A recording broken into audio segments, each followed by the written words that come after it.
Le maïs, c'est une plante très importante dans la nutrition animale pour laquelle il faut donc sécuriser le rendement et éviter d'avoir des ravageurs. Pour cela, la coopérative elle propose des solutions de lutte biologique contre certains des ravageurs. L'un d'entre eux, c'est notamment la pyrale du maïs. Et nous, on peut lutter contre ça avec des trichogrammes. Les trichogrammes, c'est des petits insectes de la même famille que les guêpes et les abeilles qui viennent pondre leurs œufs dans les œufs de la pyrale, le ravageur. Ce qui nous évite donc un passage en chimie. La chimie, elle fonctionne, mais elle laisse des traces finalement dans les plants de maïs, alors que le trichogramme, c'est une méthode naturelle où c'est finalement la biologie qui vient nous aider à réguler ce ravageur préjudiciable pour le maïs.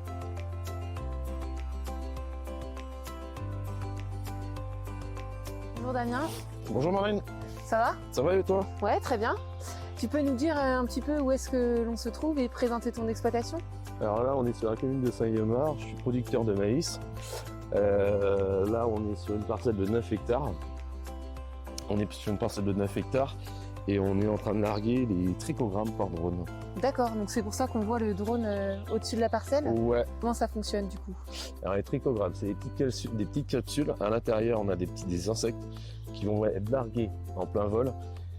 Et tous les 10 mètres, donc c'est assez régulier. Et ils vont permettre de pallier à cette maladie de la pyrale. C'est-à-dire que ces largages de capsules vont venir éclore dans le maïs et à terme vont venir manger les larves de la pyrale. D'accord, très intéressant. Donc c'est naturel finalement? C'est du produit naturel. D'accord, ok. Ça fait longtemps que tu utilises cette technique? Oh, ça fait 5 ans qu'on procède avec le drone. Avant, on procédait avec des plaquettes qu'on mettait en plein champ. Le drone permet d'une efficacité beaucoup plus régulière, d'accord, plus précise, et puis moins de personnel. Pendant ce temps-là, on gagne du temps, on peut faire autre chose. Bien sûr. Le droniste, il est au courant des parcelles sur lesquelles il a à intervenir. Nous, ça nous permet de dégager du temps et en simplicité. D'accord, donc un gain de temps, une efficacité et une régularité. Et en plus, c'est naturel. Tout à fait. C'est une très bonne technique.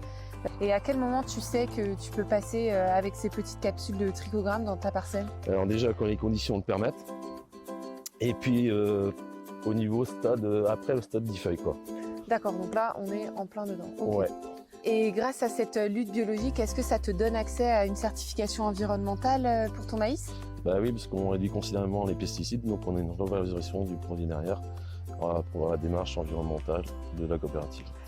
Grâce à ces programmes de lutte biologique et à l'accompagnement proposé par la coopérative, valorisez vos bonnes pratiques environnementales.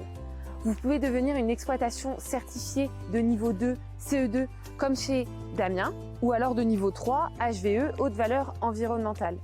Vous pouvez également aller plus loin en cultivant certains hectares avec des cultures sans pesticides en vie. Vous pouvez le faire en maïs, orge ou blé. Grâce à l'organisation en filière de la coopérative, il y a des débouchés qui permettent de mettre en avant vos différentes productions. Vous trouverez forcément une certification qui ira et qui correspondra à vos pratiques.